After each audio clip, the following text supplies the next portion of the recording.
Kids, thanks so much. Kids, stay up here, stay up here. Actually, just about here would be really good, because I want to tell you a story in a minute. Is that okay? You want to hear a story? I'm going to talk to the adults first. But when I read stories, I love to read a story by lamplight. You know what I mean? Put the lamp on. But I had a problem. I had a real problem this morning, you see, because I've got this lamp, and it worked at home. I've got a new globe in it, and I've dusted it off, and there's a switch here somewhere, but it just doesn't work. It's just not working. Can you talk, Archie, can you talk to the rest of the kids there and see if you can work out why the lamp's not working for me? Have a chat in the group. Thanks. And to the adults. Pastor Adrian our lead pastor has been, what is it? Pardon? It's not plugged in! You guys are too fast. Of course I've got to plug it in, that's right. Okay, we'll plug it into the power source, turn the power on, and put that back over. Oh!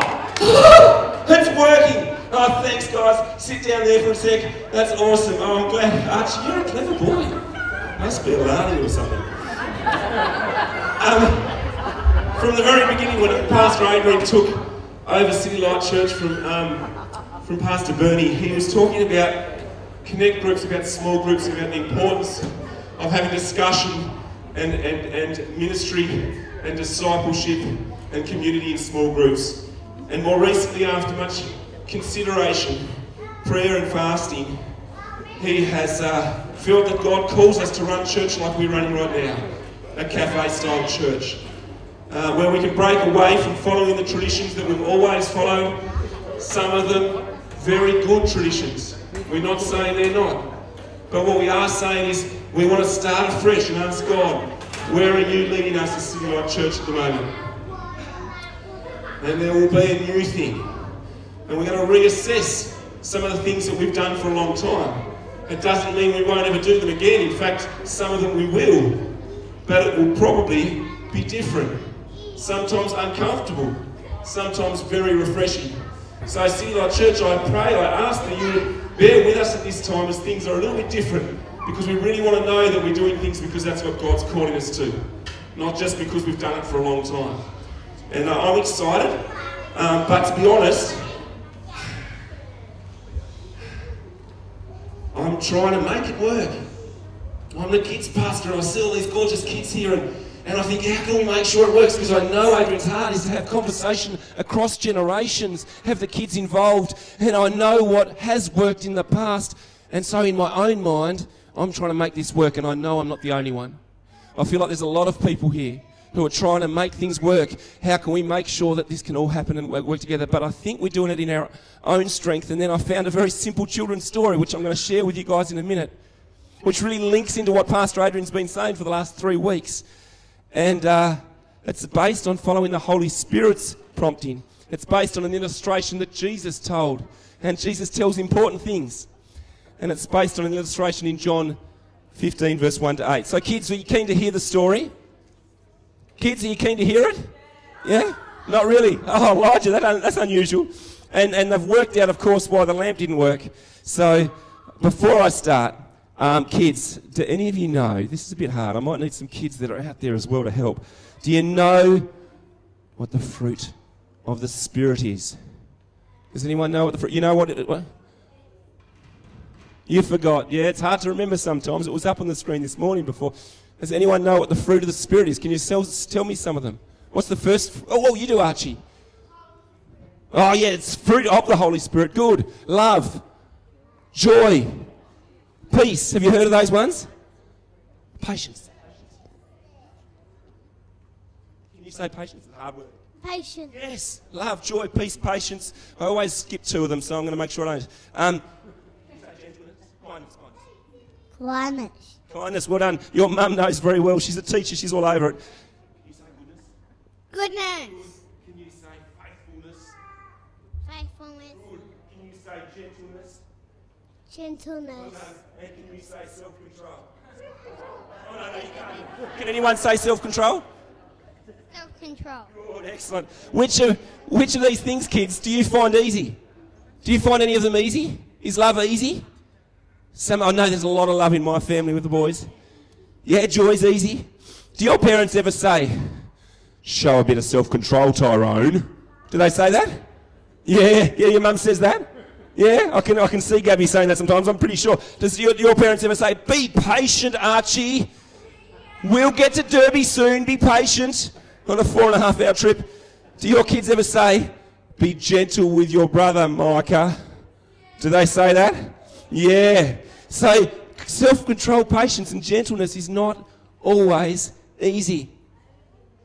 Does anyone know what grapes grow on? Do grapes grow on flowers? What was that? Tree. Trees, yeah, trees. It's sort of like a tree, isn't it? It's a grape. Yeah, what is it? Grapevine. It is, it's a grapevine. Grapes grow on it. Do you think that a branch of a grapevine ever finds it really hard to bear fruit, to make grapes? Do you think a branch does that? You do? You think a branch is really struggling? Well, we're going to tell you about a branch like that in a minute, but I'm going to need your help. So what I'd like you to do, kids, is stand up just for a moment, because you need all your energy for this. Stand up, Arlo, come on. I'd like to see you all stand up. Come on, Leo, you were standing up really well before. And I want you to show me how to take deep breaths. You ready? Well, that's good. Okay, I want you to wiggle your shoulders. Can you wiggle your shoulders, guys? Yeah, that's good. Okay. Now I need your help. I want you to focus on something really well. So look at my hand and focus on it. Can you do that? All right, last one. I really need your help with this one. Straining is when you're really trying hard to do something. I heard someone in our family straining this morning. I won't tell you what they were trying to do. But they were really straining hard. Okay? You know when you're really trying really hard? I want you to look like you're straining, like really trying to get something out. Yep. All right, good. Well, I think you'll be able to help me with this story then. Okay. Everyone, this story is not just for the kids. Jesus told it, and I don't think he was telling it to kids. So please listen and enjoy, because I think it's really relevant to where we're at the moment. Once, there was a beautiful grapevine. And on that vine lived a branch named Basil. Can everyone point to the branch? Can you see Basil? Don't know why Basil's on the grapevine, but there he is. One day Basil started thinking, here I am, a branch. But look at me, no grapes. So, Basil took a deep breath. Help me, kids. He wiggled his shoulders up and down. Come on, kids, up and down. And Basil wiggled his shoulders up and down. Let me remember to do that too. And he focused all his energy on the end of his stalk, and he strained with all his might.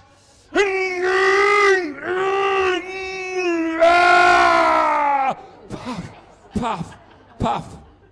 Basil opened his eyes after straining, and he looked down at the end of his stalk, and he saw nothing. But Basil was not one to let things get him down. Oh no. Obviously he didn't try hard enough.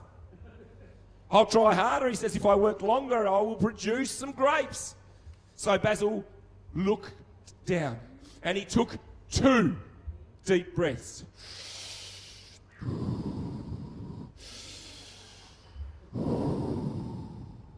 And he wiggled his shoulders up and down, forwards and backwards.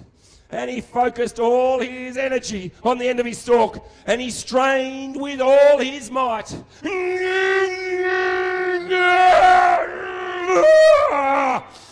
Puff, puff, puff. And Basil opened his eyes, and he looked down at the end of his stalk, and he saw nothing. Not even a single grape. But Basil refused to let things get him down. Obviously, I didn't try hard enough. If I try harder, if I work longer, I will produce a bunch of grapes. So Basil took 3, ready? 3 deep breaths.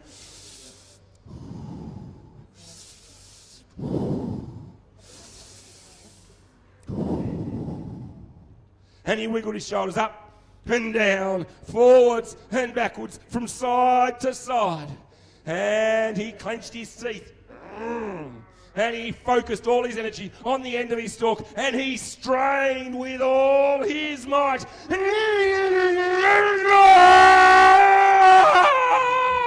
Puff, puff, puff, pant, puff, puff, big puff. Basil opened his eyes, and he looked down at the end of his stalk, and he saw absolutely nothing, not even a sultana. Basil was down. Obviously, I didn't try hard enough.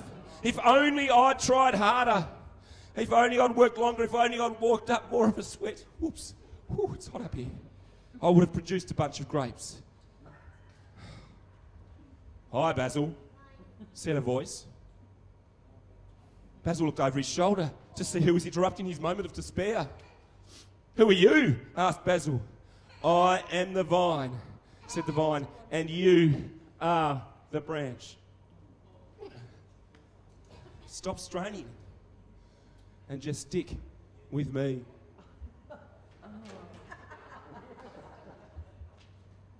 So, Basil took one last deep breath and wiggled his shoulders and focused on the vine.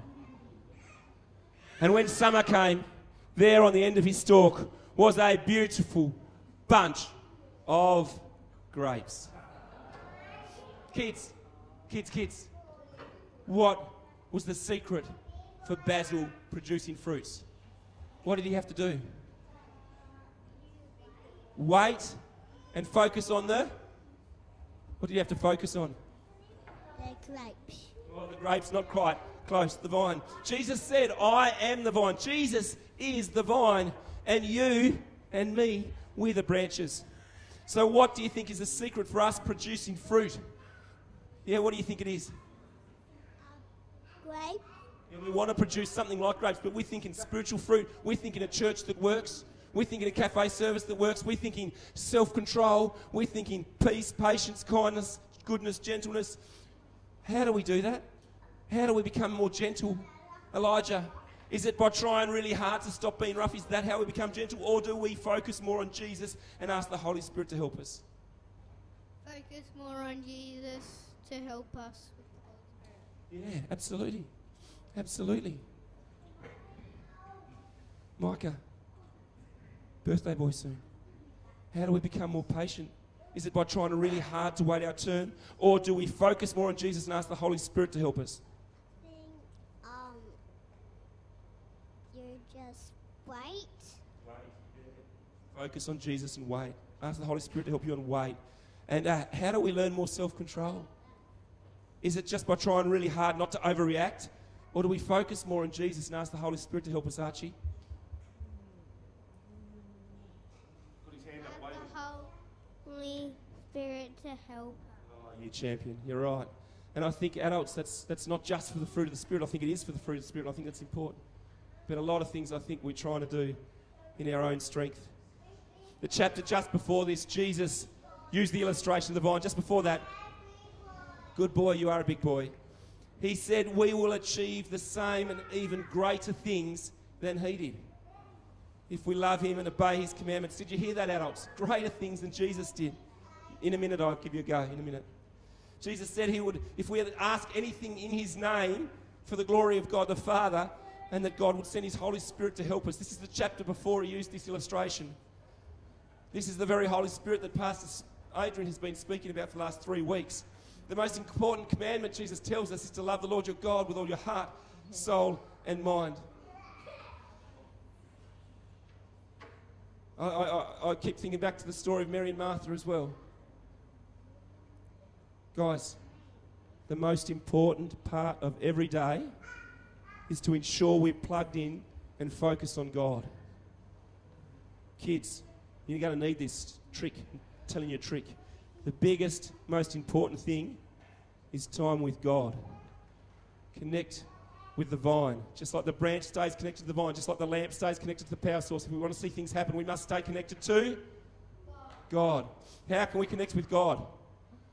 How can we connect with God? Elijah's always got one answer. You tell me one. Prayer. Prayer. Excellent. Pray. We can pray. How else can we connect to God? Yep. Singing. Singing songs. Archie was at the table the other day, and you told us about what Bible book you're up to, isn't it? What else can we do to connect with God? Read the Bible. Yeah.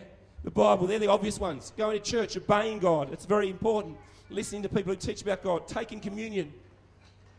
There are so many fun ways to connect with God. They're awesome. But we need to make sure that's the most important, biggest thing we do every day. Connect with God. Adults, the aim today, and probably mostly with kids, with this cafe-style church, is to involve all generations. So when you have your discussions, please involve the kids, involve the teenagers, involve the young at heart, the elderly, and have some real conversations. They learn from you. So what we're going to do is we're going to give the kids something to take back to the tables to do a bit of an activity, but I'd like you to be involved in. The discussions are great, and it really points to what the message is about this morning. But the sheets are merely prompts. We don't want them filled in. You don't have to answer every question. It's just an idea. You scroll through them and think, this is what we need to talk about now. Already this morning, I know that Henry and Veronica are going to talk about something very different than what, who else have I talked to this morning already? To Alicia's conversation. Like that's good. I've had some conversations this morning that are important, and they'll be different. That's okay. These sheets are prompts. Does that make sense? But please involve the children until they lose their attention span. They've got short attention spans, about 4 minutes. So involve them, do something activity with them, and then they can play and do. There's lots of crafts up the back. There's things they can do while they're listening to you talk, while they're watching you pray, while they're listening to the fact that you're taking communion, and they're picking this up. This is deliberate. It's challenging. It's not easy, but it's a deliberate choice that we're going through, and I feel that's what God's calling us to. So, kids, I'm going to ask that you can help me in a minute. In a minute, I'm going to ask you to take a box to every table and then sit down on your box. Now, the box is here, right? I'm going to show you what's in it. In this, oh yeah, you know, Elijah. Yeah, you know, you've been helping me. Elijah, put some of these things in the box, right? There's a big jar. Don't touch yet. A big jar. And I want to see if you can fit all the contents of the little jar. So it's got lots of balls and 2 dice and some sand and some water. I'd like you to fit everything in the big jar. Now, adults, it might be a challenge unless you were watching Adrian McKenna do something similar a year or so ago. There's some question sheets in there too. So I'm going to ask you to bring them back. And if you can fit everything from the little jars into the big jar, if you can fit it into the big jar and get the lid on, then you've done the right thing. Now, the trick, connecting with God is the biggest, first, most important thing. That's a big clue. Okay? Big clue. All right? Are you guys able to spread out and pass these to your tables? Be very careful. Try not to drop them. Okay? Thank you. So come up here, kids. And if you see someone else on a table that doesn't have one, maybe you could pass it to them. We only need really one each table. The question sheets are there. The front part of it says activity. That's the first page. So can you bring one? Good, you're on a different table. Well done, guys. Awesome, thank you. Adults, please involve the kids in this. Youth, please involve each other as well.